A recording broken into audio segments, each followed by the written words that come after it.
Shri Venkateswara gold తాకట్టులో ఉన్న మీ బంగారాన్ని విడిపించి కొనబడును.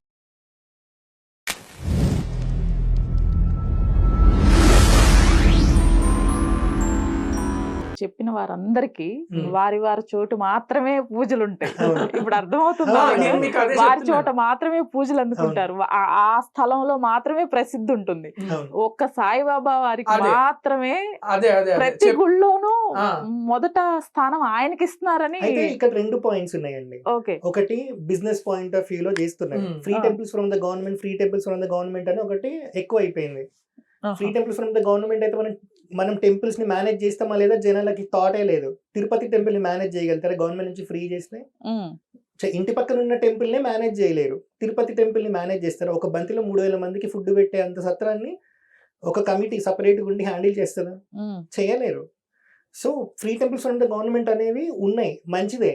కానీ దాన్ని కూడా ఏ లెక్కలో తీసుకోవాలి అక్కడ వరకే తీసుకోవాలి.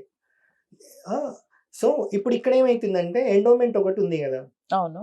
సాయిబాబా టెంపుల్ ఫస్ట్ పెట్టేస్తే ట్రస్ట్ కింద పెట్టేయచ్చు, రిజిస్ట్రేషన్ అయిపోతుంది. దాని తర్వాత వేరే గుడిలో అక్కడ పెడుతురు అన్నట్టు. ఇంకోటి ఇక్కడ ఏంటంటే ఒక్క ఎండోమెంట్ నిమిషం లో అన్న. ఇప్పుడు ఇక్కడ సాయిబాబా చేసింది తప్ప, జనాలు చేసింది తప్ప. సరే సాయిబాబా సచరిత్రలోకి వద్దాం. ఇప్పుడు ఓకే. గుడి టాపిక్ వచ్చింది కాబట్టి, సాయిబాబా సమాధి అయ్యేటప్పుడు అంటే లైక్ దేహం వదిలేసేటప్పుడు ఆయన ఏం చెప్తారంటే, కొన్ని రోజుల ముందు జరుగుతుంది. నాగ్పూర్ నుంచి బూటీ అని ఒక అతను వస్తాడు. ఇప్పుడు షిరిడీకి బూటీవాడ అని అంటాం సమాధి మందిర్ పేరు. ఆ బూటీ అనే అతని పేరు మీదే ఉంది. ఆయన వస్తే నేను గుడి కడదాం అనుకుంటున్నా అని, నా దగ్గర డబ్బులు ఉన్నాయని ఒక జాగా చూపెట్టి ద్వారకాయ మా పక్కన ఇక్కడ కట్టమని చెప్తారు అన్నట్టు. అందరు హెల్ప్ చేస్తారు. ఎవరికి కట్టమంటాడు? సాయిబాబా కట్టమని చెప్పరు, పండరిపూర్ విఠలుడికి కట్టమని చెప్తారు. ఈ జనాలు ఏం చేస్తారంటే గుడి కట్టడం స్టార్ట్ చేస్తారు. విగ్రహ ప్రతిష్టాపన చేసేటప్పుడే, చేసే కొన్ని రోజుల ముందు ఇంకా సాయిబాబా దేహం వదిలేస్తారు. ఇన్ని రోజులు ఈయననే మనం పండరిపూర్ విఠలుడిగా చూసుకున్నాం కదా. సో విగ్రహం తెచ్చే టైంలో ఈయన సమాధి అయ్యారు కాబట్టి ఈయనకి గుడి కట్టమన్నారేమో అనుకొని వీళ్ళు ఈయన సమాధి తీసుకొని సమాధి మందిర్లో పెడతారు. ఇప్పుడు ఇక్కడ జనాలు చేసింది తప్ప సాయిబాబా ఎక్కడైనా గుడి కట్టమని చెప్పారా? ఆయనకు ఒక గుడి కూడా కట్టమని చెప్పలేదు. 1916 లో సాయిబాబా కన్నా ముందు ఉన్నది ఎక్కడైతే పూణేలో బిహుపూర్లో ఉందో అది సాయిబాబా ఏం కట్టమని చెప్పలేదు. రమణ మహర్షికి సాయిబాబా ఏం చెప్పలేదు కదా స్వప్నదర్శనం ఇచ్చి నువ్వు నాకు గుడిలు కట్టమని, నన్ను పాపులర్ చేయమని. రమణ మహర్షి చెప్తే ఆయన శిష్యుడు చేశాడు. సో ఇక్కడ సాయిబాబా ఎట్లాంటి తప్పు లేదు. ఒకటి ఎండోమెంట్ నుంచి తప్పించుకోవడానికి సాయిబాబా గుడిలని వాడుకుంటున్నారు. అయితే బాబా వారి కూడా ఎందుకు ఎండోమెంట్స్ లోకి రావు అని అంటే ఎంతమంది జనాలు అందరూ అనుకునేది ఏంటంటే ఆయన సెక్యులర్ సెయింట్ కాబట్టి అని అనుకుంటారు. కానీ నిజానికి అసలు పాయింట్ కాదు. మనకి ఎండోమెంట్ లో ఉన్నటువంటి ఒకనొక లూప్ హోల్ ఏంటంటే ఎక్కడైతే పాలరాయి విగ్రహాలు ప్రతిష్టాపించి ఉంటాయో అవి ఎండోమెంట్ లోకి రావు. ఇది ఇప్పటికీ చాలా మందికి తెలియదు. ఇస్కాన్ ఉన్నటువంటి మందిరాలు ఏవి మరి ఎండోమెంట్ లోకి ఎందుకు రావట్లా? ఆగమ శాస్త్రం ప్రకారం కట్టినప్పుడు రాయి ఎలా సెలెక్ట్ చేయాలి? చాగంటి గారు చెప్తారు, అసలు ఒక కప్ప కూడా దాని మీద కూర్చోలేదు, అలాంటి రాయిని సెలెక్ట్ చేయాలంట. వాడేటువంటి విగ్రహానికి కూడా శిలల్లో ఆడశిల మగశిల అని రెండు ఉంటాయి. పురుష విగ్రహాన్ని చేసేటప్పుడు పురుషశిలని వాడాలి, స్త్రీ అంటే అమ్మవారి విగ్రహాలను చేసేటప్పుడు స్త్రీ శిలల్ని వాడాలి. అలా కాకుండా నపుంస శిలలు కూడా ఉంటాయి, వాటిని అన్నిటికీ వాడరు. అలా ఇంత ఉంటది అనమాట. మన ఆగమ శాస్త్రాల రీత్యా కట్టినటువంటి మందిరాలు ఏవైతే ఉంటాయో అవే ఎండోమెంట్ లోకి వస్తాయి. ఇప్పుడు మరి బాబా వారి ఆగమ శాస్త్రం ప్రకారం కట్టట్లేదు అని అంటే గురుస్వరూపాలకి ఏంటంటే అటువంటి నియమాలు ఏం లేవన్నమాట. ఇప్పుడు ఎటువంటి గురు స్వరూపాన్ని అయినా సరే ఆ యొక్క గురువు చెప్పినటువంటి తత్వాన్ని, ఆ గురువు వచ్చినటువంటి పరంపరని దీన్ని బేస్ చేసుకుని అక్కడ ఆరాధన అనేది జరుగుతూ ఉంటది. అలానే మనం ఇంతకుముందు మాట్లాడుకున్న శ్రీపాద వల్లభుడు కావచ్చు, మాణిక్య ప్రభువు కావచ్చు, వీళ్ళందరి మందిరాలు ఉంటాయి. సో ఇప్పుడు బాబా వారి దగ్గరకు వస్తే ఏంటంటే బాబా వారిలో నైష్టిక ప్రపంచ తత్వం కనబడతా ఉంటది. అలానే సన్యాసి. ఇక్కడ నాకు ఒక చిన్న డౌట్ ఉంది. ఇప్పుడు పాలరాయితో చేసిన ఏదైనా సరే ఎండోస్మెంట్ లోకి రాదు అని అన్నారు. ఇక్కడ చిలుకూరు బాలాజీ టెంపుల్ అని ఉంది, మీకు ఐడియా ఉంది కదా? అది కూడా సేమ్ పాలరాయితో, అది కూడా లేదా మరి? లేదు కదా. చిలుకూరు బాలాజీ టెంపుల్ ఎండోమెంట్ కింద లేదు కదా ఎండోమెంట్ లో. అందుకే ఫైట్ చేస్తున్నారు కదా ఎండోమెంట్ కిందకి వెళ్ళకుండా. ఓకే, వెళ్ళకుండా చేస్తున్నారు. ఎండోమెంట్ కిందకి వెళ్ళకుండా ఫైట్, అందుకే హుండీ పెట్టట్లేదు కదా అక్కడ. ఇప్పుడు హుండీ పెడితే ఎండోమెంట్ తీసుకుంటారు కదా, ఇన్కమ్ వస్తుంది. ఓకే, ఎందుకని పాలరాతికి? అదే ఇప్పుడు చెప్పాం కదా, ఆగమ శాస్త్రం ప్రకారం ఏంటంటే మనకి ఆగమ శాస్త్రం ప్రకారం కట్టినటువంటి గుళ్ళు మాత్రమే ఎండోమెంట్ లో ఉండాలి. ఇప్పుడు పాలరాయి కాదండి, ఎండోమెంట్ యాక్ట్ కూడా అప్పుడు నుంచో మనకి ఫ్రీడమ్ రాకముందు నుంచే ఉంది. ఇప్పుడు మరి పాలరాతి విగ్రహాలతో ఆరాధన చేయొచ్చు అని చెప్పి మన ఆగమంలో లేదు ఎక్కడ. ఎందుకంటే పాలరాయిని పురుషశిల మగశిల అనే ఉండదు అందులో. ఇప్పుడు కొన్ని మందిరం, ఇప్పుడు రాఘవేంద్ర స్వామి మఠాలు ఉంటాయి మనకి, ఆగమ శాస్త్రం ప్రకారమే కట్టారనుకోండి, మరి సమాధిని గుడిలో పూజించవచ్చు అని ఎక్కడుంది? అది కూడా ఆంగం శాస్త్రంలో లేదు కదా, సమాధిని Correct. ఇప్పుడు పూజించాలని రాఘవేంద్ర లేదు. స్వామి ఎక్కడ సమాధి అయ్యారు? ఉమ్. అక్కడే ఏది అదేం పేరున్నా ఆ, కర్నూలు పక్కన ఉమ్. మంత్రాలయం. మంత్రాలయంలో. మరి మా ఇంటి దగ్గర కూడా ఒక రాఘవేంద్ర స్వామి మఠం ఉంది, అక్కడ కూడా సమాధి లాంటిది కట్టారు అన్నట్టు.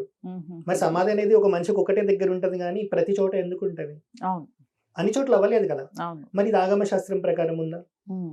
వెళ్తున్నారు ఇది కదా, ఈ గురు ఆ- స్వరూపంగా పూజిస్తున్నారు ఆగమ కాబట్టి వెళ్తున్నారు. శాస్త్రాలకు విరుద్ధంగా ఉంది కదా మరి. యాక్చువల్లీగా హిందూ శాస్త్రంలో గాని హిందూ ధర్మాల్లో గాని ఒక సమాధిని పూజించటం లేదంటే వాటికి పూజలు చేయటం, అక్కడ సమాధి జరిగిన స్థలమే పుణ్యక్షేత్రంగా లేకపోతే అవును.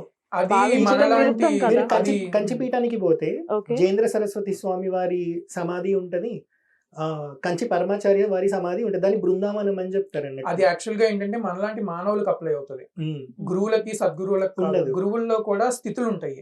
గురువు ఉంటాడు, పరమ గురువు ఉంటాడు, మహద్గురువు ఉంటాడు. సన్యాసి ధర్మంలో ఉన్న వాళ్ళు నిప్పు పెట్టొద్దు, అగ్ని వెలిగించొద్దు, వెలిగించు. అందుకే వాళ్ళు భిక్షాటన చేస్తారు అన్నట్టు. ఓకే. సో ఇప్పుడు వాళ్ళ దేహం అగ్నిలో ఎలా వాళ్ళు అగ్నియే వెలిగించొద్దు, అలాంటప్పుడు వాళ్ళ దేహం ఎలా అగ్నిలో కాలుస్తారు? అందుకే సమాధి చేస్తారు. అలా అందుకనే గురువులకి ఏంటంటే ఈ ఆగమ శాస్త్రాలు ఇవన్నీ అప్లై అవ్వవు అనమాట. అది దాటిపోయిన స్థితిలో దాటిపోయిన ఉన్నారు కదా స్థితిలో వాళ్ళు. ఉన్నటువంటి వాళ్ళు కదా. రైట్. ఇప్పుడు అక్కడే ఆగమ శాస్త్రం అనేటువంటిది కూడా ఎవరికి అప్లై అవుతుంది అంటే గుణాలతో ఉన్నటువంటి దేవతలకి.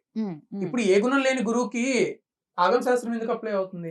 హిందూ పుణ్యక్షేత్రాల్లో ఒకటిగా షిరిడీని ఉమ్.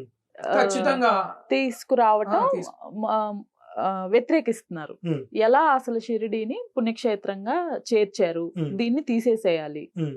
అనేది చాలా మంది వాదన. ఉమ్. ఇది మరి ఎవ్వరికి అంటే ఏ స్థలం, ఇప్పుడు మంత్రాలయం గురించి డిస్కస్ చేసుకున్నాం, రమణ మహర్షి వారి ఆలయం గురించి డిస్కస్ చేసుకున్నాం. ఏ స్థల ప్రాముఖ్యత ఎవరికున్నా సరే హిందూ పుణ్యక్షేత్రాలుగా తీసుకురాలేదు. సరే. ఎందుకు షిరిడీని తీసుకొని వచ్చారు? ఇప్పుడు అంత పెద్ద పుణ్యక్షేత్రం, అంతకన్నా పెద్ద పుణ్యక్షేత్రం ఒక ఓకే. ఊరంత ఉంటది, ఓకే. ఐలాండ్ లో ఉంటది. ఓహో. విష్ణుమూర్తి ఇక్ష్వాకుకి ఇచ్చిన విగ్రహం శ్రీరంగంలో ఉంది. ఉమ్. రాముడి తర్వాత విభీషణుడి దగ్గర నుంచి శ్రీరంగంకి వస్తుంది. ఉమ్. మరి అక్కడ రామానుజాచార్య దేహం ఉంది కదా, దాన్ని ఇంకా ప్రిజర్వ్ చేస్తూ దానికి అలంకరణ చేస్తూ పూజలు చేస్తున్నారు కదా. ఉమ్. మరి అది దాన్ని ఏమనాలి? ఉమ్. గుడిలో ఉండొద్దు అని అంటే మరి అది ఆగమ శాస్త్రం విరుద్ధమే కదా. శ్రీరంగంలో ఓకే. ఆయన గురుస్వరూపంగానే ఉన్నారు కాబట్టే కదా దాన్ని యాక్సెప్ట్ చేశారు. ఇప్పటికీ వారి పార్థివ దేహం అక్కడే ఉంది. దాన్ని 1000 preserve years చేసి నుంచి అలానే ప్రిజర్వ్ పెట్టారు. చేస్తున్నారు. ఈవెన్ ఇప్పుడు మీరు గూగుల్లో కొట్టినా కూడా రామానుజాచార్య ఎలా అయితే దేహం వదిలేసారో కూర్చొని అలానే ఉంటారు, త్రిదండం పట్టుకొని. ఉమ్. ఇప్పటికీ నామాలు పెడతారు, ఉమ్. పూజలు చేస్తారు, అన్ని ఉమ్. చేస్తారు. ఇది ఎక్కడో గుడి వెనక కూడా లేదు, గుడి కాంపౌండ్ లోనే ఉంటది మీకు. ఓకే. మరి అప్పుడు దాన్ని ఏమనాలి? సో గురు స్వరూపానికి తీసుకొని వచ్చి దేవుడితో లింక్ చేసి ప్రతిదీ అట్లా చూడొద్దు. చూడకూడదు అనమాట. ఉమ్. ఈ గురువు యొక్క నామాన్ని మనం అన్ని దేవతల నామాలతో కలపొచ్చు అనమాట. దానివల్ల ఏమవుతుందంటే ఒక గుణం లేని వాడి నామాన్ని గుణం ఉన్న వాడి నామంతో కలిపినప్పుడు దాని యొక్క ఆ బలం అనేటువంటిది, మనకి ఆ నామస్మరణ యొక్క బలం అనేటువంటిది ఇంకా ఎక్కువ వస్తుంది. ఇప్పుడు బాబావారి మందిరాలని వీటన్నిటిని తీసుకొచ్చి ఎందుకు హిందూ మందిరాలుగా చెప్తున్నారు, షిరిడీని పుణ్యక్షేత్రాలు ఎందుకు మారుస్తున్నారు, దానిగా ఎందుకు పరిగణిస్తున్నారు అని అంటే, బాబా వారు హిందువుల్లో ఎంతమందితో ఖురాన్ చదివించారు, ఉమ్. ఎంతమంది ముస్లిం కింద కన్వర్ట్ చేశారు, ఎంతమందిని కన్వర్ట్ చేశారు. లవ్ జిహాద్ ఏమైనా ఎంకరేజ్ చేశారా సాయిబాబా? హిందూస్ ని ముస్లిం లాగా కన్వర్ట్ చేశారు. ఉమ్. బాబా వారు చెప్పినటువంటి ప్రతిదీ కూడా శుద్ధమైనటువంటి వైదికమైనటువంటివి.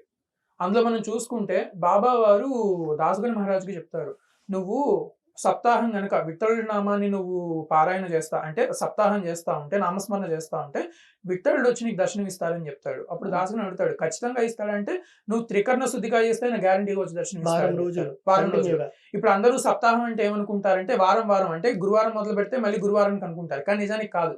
మీరు ఇప్పుడు గురువారం మొదలు పెట్టారు, బుధవారం అయిపోయింది, తర్వాత ఏ రోజు వస్తుంది? మళ్ళీ గురువారం. మళ్ళీ సప్తాహం స్టార్ట్ అవుతుందా అక్కడి నుంచి? మళ్ళీ గురువారం నుంచి గురువారానికి చేస్తే ఇంకో గురువారం వస్తుందా? అలా సప్తాహం అంటే ఏంటంటే జీవితాంతం చేయాల్సిందని సప్తాహం అంటారు. ఓకే. దానికి ఉన్న ఎందుకంటే మీనింగ్ అది. చెప్తాను ఇక్కడ, ఉమ్. మనకి 7 రోజులు, 8వ రోజు లేదు. అవును. మరి 6 రోజుల్లో చేయొచ్చుగా, చేయమని చెప్పొచ్చుగా. 7 రోజులు ఎందుకు అని ఎందుకు అంటే, చెప్పారు? పరీక్షణ్ మహారాజు కూడా 7 రోజులు వ్యవధి ఎందుకు ఇస్తారు అని అంటే, వారం అనేది మనకి కలియుగంలో స్టార్ట్ అయింది, అంతకుముందు వారం లేదు. ఉమ్. పరీక్షణ్ మహారాజు చనిపోయింది కూడా కలియుగం ప్రారంభంలోనే. ఉమ్. ఉమ్. 7 రోజు తర్వాత 8వ రోజు లేదు. ఎవడు పుట్టినా చచ్చిపోయినా ఈ వారం రోజుల్లోనే పుట్టాలి. కాబట్టి అనుష్ఠానం ఏది చేసినా, నామ స్మరణ ఏది చేసినా 7 రోజుల్లోనే చేయాలి, అది సప్తాహం. మళ్ళీ రెండో రోజు ముందు మనం మొదలుపెట్టిన రోజు వస్తానే ఉందిగా, సో మళ్ళీ సప్తాహం మొదలు పెట్టాలిగా. అలా జీవితాంతం కూడా భగవంతుడు నామస్మరణ చెయ్యమని చెప్పి అక్కడ దాసగను అనేటువంటి ఒక క్యారెక్టర్ లో బాబా వారు చెప్పారనమాట. మీరు త్రికరణ శుద్ధిగా విఠ్ఠలుడి నామాన్ని తీసుకొని మీరు దాన్ని నిరంతరం జపం చేస్తా ఉంటే మీ జీవితాంతం ఖచ్చితంగా మీరు చేరేటువంటిది విఠ్ఠలుడిని ఓకే. అని వారు అక్కడ చెప్పారన్నమాట. అంటే 7 నెంబర్ చూసి అట్లా అనుకుంటున్నారు. 7 రోజులు అనుకుని మన జనాలు- పారాయణలో కూడా 7 రోజులనే అనుకుంటారు, మన- కానీ నిజానికి దత్తాత్రేయ సాంప్రదాయంలో పారాయణ అనేటువంటిది ప్రతిరోజు ఉంటది.